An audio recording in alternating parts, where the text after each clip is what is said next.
Good morning, everyone. Merry Stupid O'Clock. Welcome to another episode of Spilling Tea. I'm your host, Tiffany Daniels. And as always, we're going back to that horrible world known as the JRC. But before we get going this morning, a few of the usual disclaimers.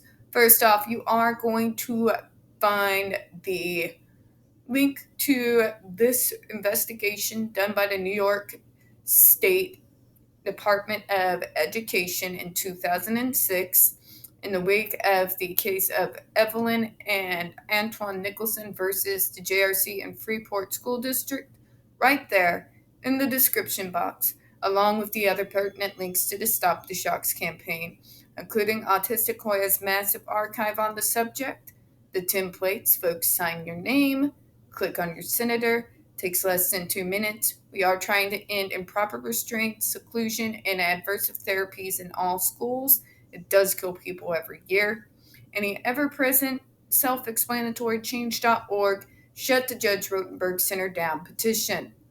Now, when we speak about the JRC, trigger warning, you're going to hear vivid descriptions of and catch clips of surveillance footage of peoples with disabilities being tortured and abused.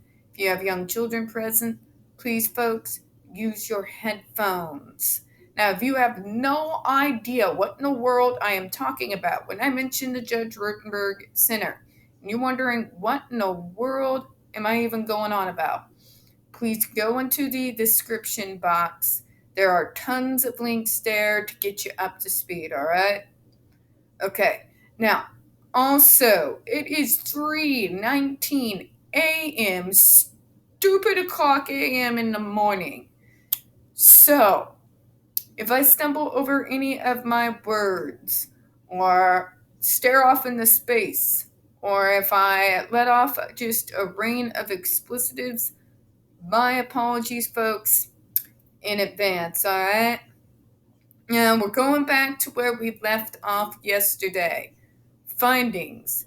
The use of electric skin shock conditioning devices as used at JRC raises health and safety concerns. My God. If you can't figure that out, I don't know what to tell you. Skin shocks causes health concerns. Who'd have thunk it, right?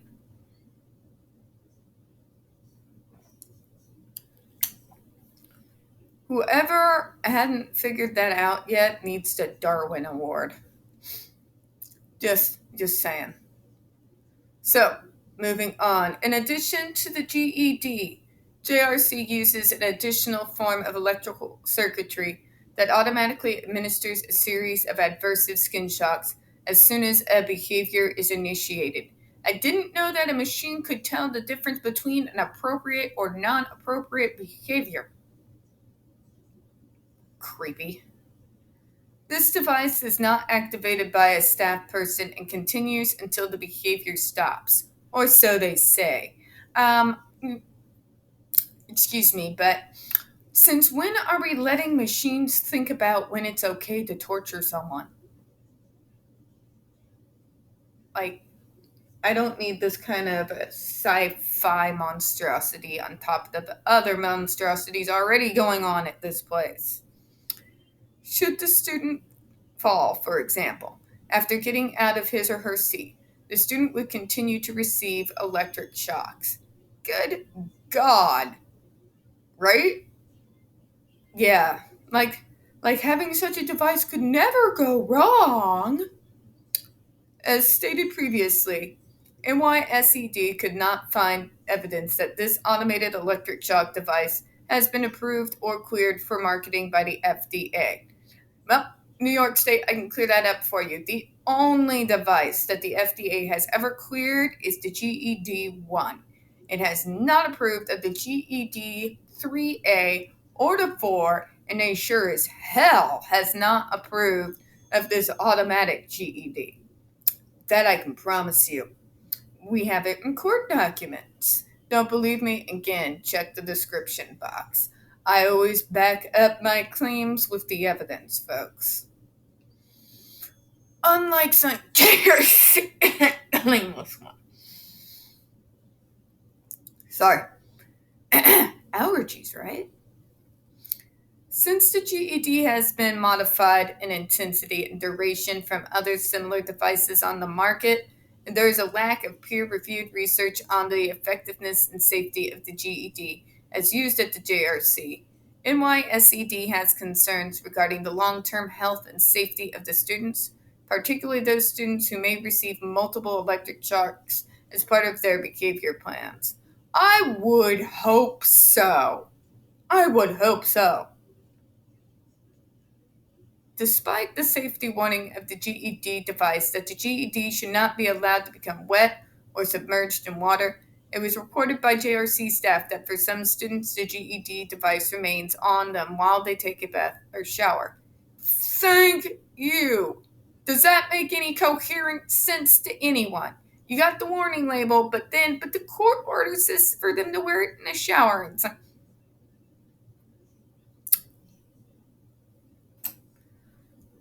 only a foamy rant would be able to expose this level of stupid.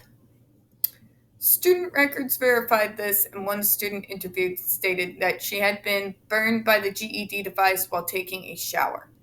By this student's report, a new staff person was not adequately trained to administer the GED for shock during the student's shower, resulting in a burn to her skin where the device was attached. Or, you don't put electronics in the shower.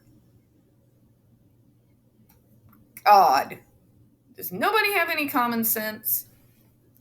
The contingent food program and specialized food program may impose unnecessary risks affecting normal growth and development and overall nutritional health status of the students subjected to this adverse behavioral intervention. Gee, you think? If you starve somebody, it might have bad health effects. JRC's current food service program promotes a diet that is largely based on whole plant foods and actively restricts meat and dairy products. School-aged children consuming plant-based diets need to have access to a variety of foods that provide adequate amounts of calories and nutrients such as protein, iron, zinc, vitamin B12, calcium, vitamin D, riboflavin, vitamin A, N3 fatty acids, and iodine to ensure proper growth and development. The contingent and specialized food programs focus only on the total number of calories earned and fail to identify on a daily basis what nutrients are being discarded as a result of the student not fulfilling their contracts. Not surprised there. Students who do not fulfill their behavior contracts are made to throw a predetermined caloric portion of their food into the garbage. That's right, Kitty. It's wrong. You tells them. You tells them. A review of the weight records, biochemical lab work, and daily intake sheets for the 4 NYS students on the contingent food program and one student on the specialized food program noted that at the current time, all individuals are maintaining their weights and body mass index within acceptable limits. However, the students' weights and body mass indexes are not complete indicators of the student's nutritional health status. Exactly. There is no evidence that JRC conducts routine dietary intakes, both qualitative and quantitative, for participating in the contingent specialized food programs. Monitoring and evaluating routine dietary intakes is fundamental in assessing and identifying specific nutrition concerns or potential nutritional risks. JRC's document food services at the Judge Rotenberg Educational Center stated that in pertinent part, each student is given a multivitamin each day. A review of 4 nutritional assessments of individuals on the contingent and specialized food programs did not indicate that any of these students were receiving multivitamins. They lie all the time. Mr. Mew, what is it? Come here. What's the matters? What's the matters, Mr. Mew? What is it? What's wrong? I do not have an edit button. Okay. So they lie out their ass. Who's surprised? Who's surprised? No one. Moving on. The contingent and specialized food programs do not indicate the order that the food portion should be served. Hot food leaving the kitchen at the appropriate temperature may be served to the student at any time during the established time frame for the program. So, by the time they get to eat it, it's probably cold. Why am I not surprised? A review of 4 individuals on the contingent food program and 1 student on the specialized food program indicated that the food programs for each meal can delay food consumption from 2 to 4 hours, compromising required hot and cold food temperatures. Yay. Yummy.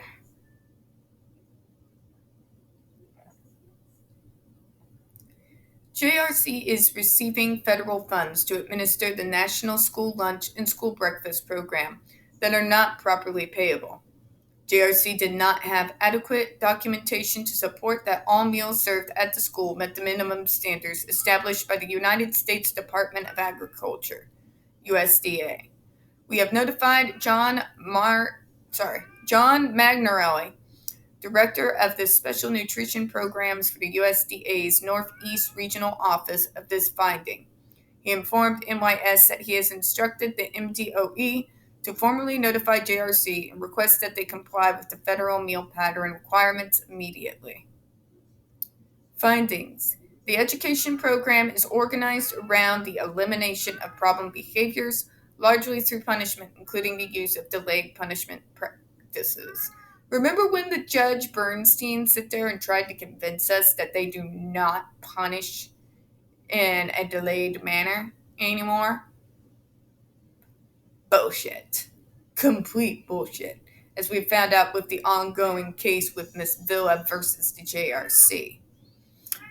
What's going on? Mr. Mew!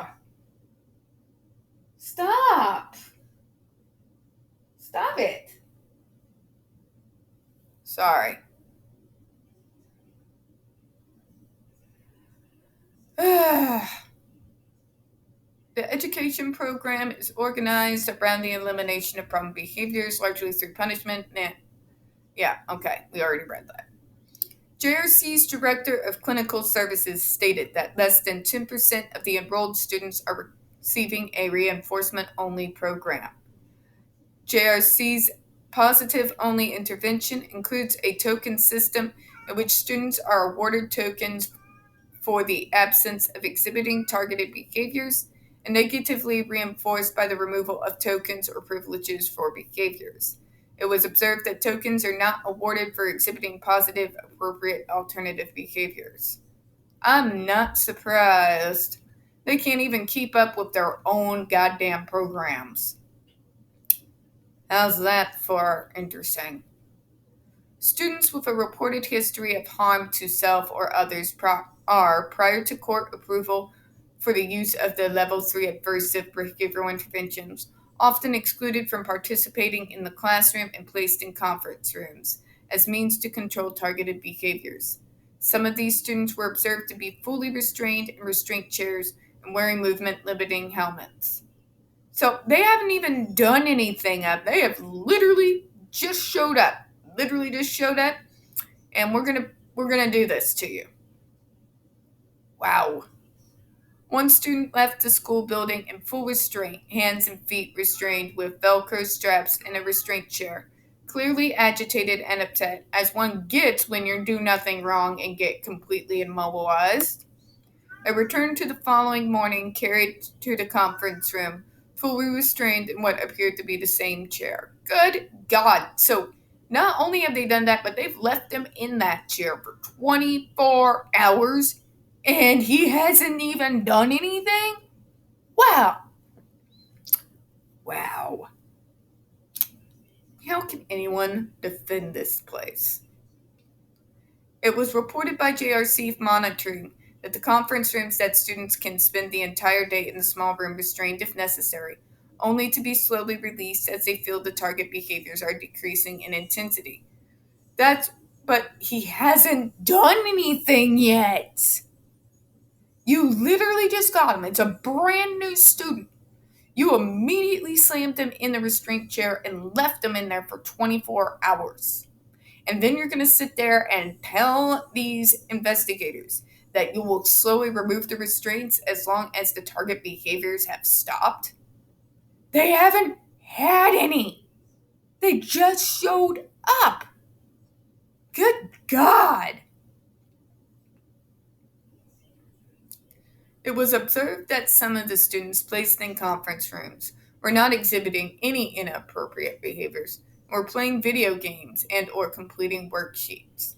A student reported to have extreme headbanging behaviors was observed not exhibiting any inappropriate behaviors while having her hair braided by an adult in the classroom. Her appropriate interactions were not rewarded and or acknowledged by the staff. However, the following day the student was placed in a higher demand activity, academic computer work, and exhibited several headbanging attempts. These behaviors were met with an ongoing loss of her contract. Banging. Sorry. Loss of contract involved returning to the academic computer work. In this case, academic work was scheduled into the contract as a punishing consequence. The teacher reported that she would simply continue to lose her contract award, and if the behaviors increased in intensity, it could result in the need to restrain her. For the love of God, for not working, for being a normal teenager. Wow. Should we just start restraining all teenagers when they refuse to comply? Otherwise, no other intervention strategies were being used with this student. She is currently awaiting court approval for the use of level 3 adversives. Jesus Christ, for non-compliance, right?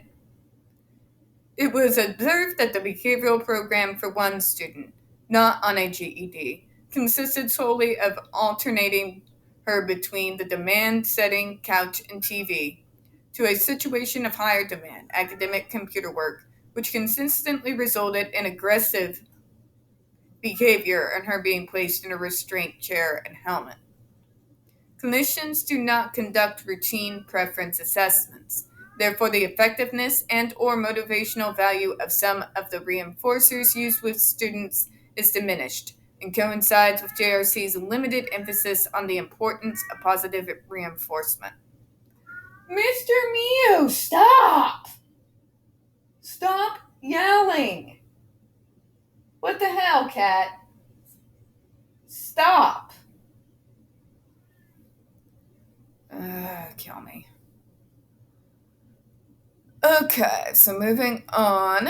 JRC has a policy in modifying contingencies due to the special pleading of the students.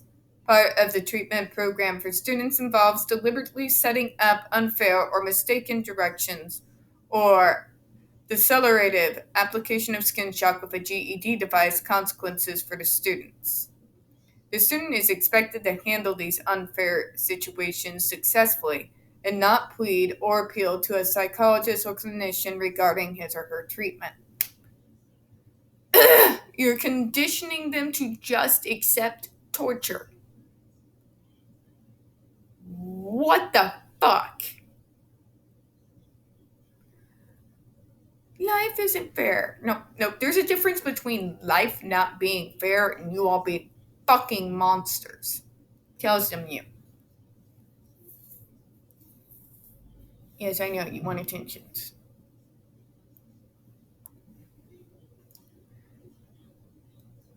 In instances where the student pleads to the psychologist or clinician, there are consequences imposed on the student.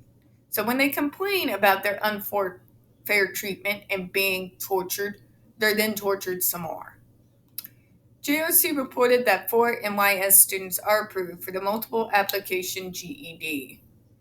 For example, a targeted behavior of aggression exhibited would result in the application of the 5 GED shocks for a single behavior. The GED is sometimes applied after a delayed period of time following the occurrence of a target behavior. It was reported by JRC's Director of Clinical Services, and the routine administration of a skin shock by staff occurs 15 to 30 seconds after a targeted behavior has occurred. In other cases, the delay administration of GED is much longer, like when they're sleeping.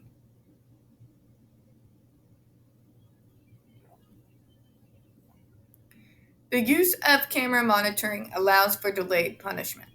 In cases where the student did not receive the GED, the individual reviewing the video footage from earlier in the day reports to the psychologist, who then makes the determination the GED should be applied long after the target behavior has occurred. Freaking sick. An NYS student reported of an instance when she had returned to her residence and fallen asleep. She was woken without explanation and told to stand. She was given a GED across her stomach and then was informed that the reason for the punishment was a target behavior earlier that day for which she did not receive a GED. These people are sick bastards. So as we get into this report, it just becomes more and more horrifying.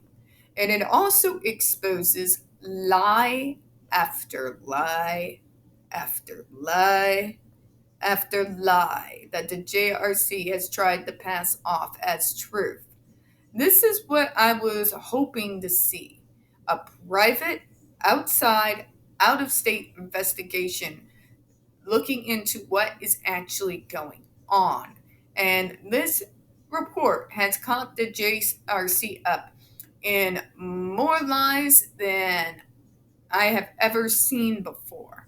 And how this report was not used in the original FDA hearings, and B, I hope they use it in appeal, and how it's not being federally investigated for not just the skin shocks, but its entire program and not shut down is absolutely beyond me.